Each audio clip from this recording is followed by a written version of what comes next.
I lavoratori fanno anche sciopero e l'azienda cosa fa? Sanziona alla fine la WIL, capite?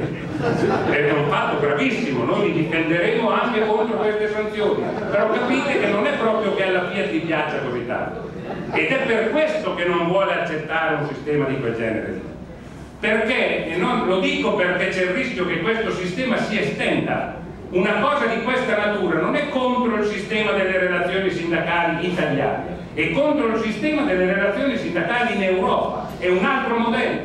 È il modello, se volete, americano, che negli Stati Uniti stanno discutendo di cambiarlo, ma è quel modello che ha prodotto il fatto che non c'è più il contratto nazionale, tu non sei più un lavoratore metalmeccanico, sei un dipendente della Fiat che hai dei diritti, se in quello stabilimento lì fai quello che ti dice la Fiat, dei diritti, determinate condizioni, altrimenti non hai neanche quello e sei messo in contrapposizione con altri lavoratori, perché a quel punto lì hai condizioni che si ripassano. Vi rendete conto che questo di per sé mette in discussione l'esistenza del contratto nazionale e della contrattazione collettiva? Cambia, è un altro sistema costituente, non è un passaggio, non è che la Fiat è cattiva, è proprio un altro passaggio.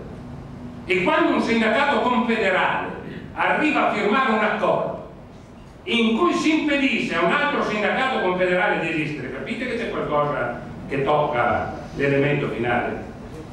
Lo dico perché la FIOM, la CGIL, non firmerà mai accordi, anche dove ha il 95%, che non è possibile per un altro sindacato vivere se i lavoratori lo vogliono.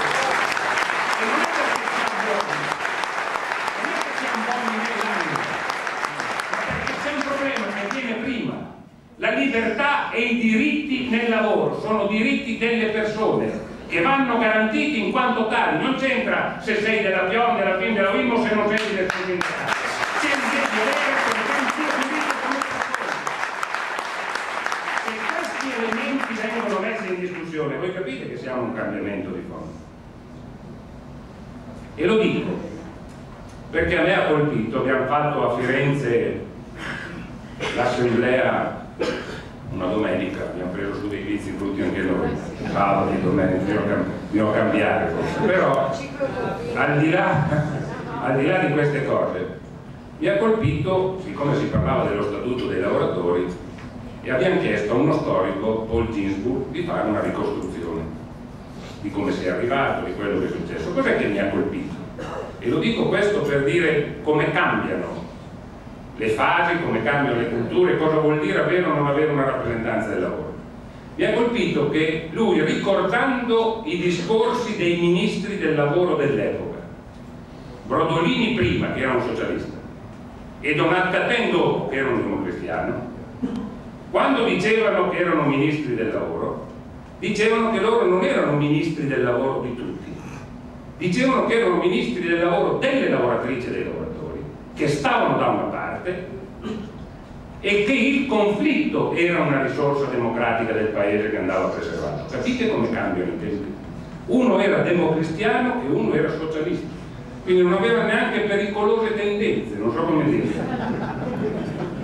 Però se ci pensate un attimo, ve lo vedete voi oggi un ministro che dica, o l'avete sentito?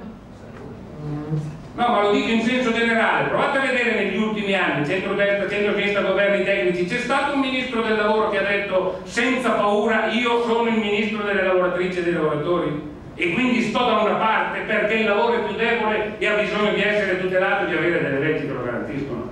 Allora io mi permetto di dire, e sono convinto e lo dirò tutte le volte che posso dirlo, che uno dei problemi che abbiamo è che il lavoro deve tornare ad essere rappresentato nella politica. E lo dico non perché voglio fare il politico, che non ci penso neanche, lo dico perché voglio fare il sindacalista e difendere gli interessi di chi lavora. Ma se quelli che lavorano non hanno la e chi fa le leggi le fa per l'impresa, voi capite che c'è qualcosa che tocca. Capite che c'è qualcosa che non funziona? E qui c'è un problema esplicito che riguarda quello che sta succedendo. Discutere di riconquistare il contratto, l'abbiamo votato a Cervi, abbiamo aggiunto per la precisione, visto che c'è un'attenzione,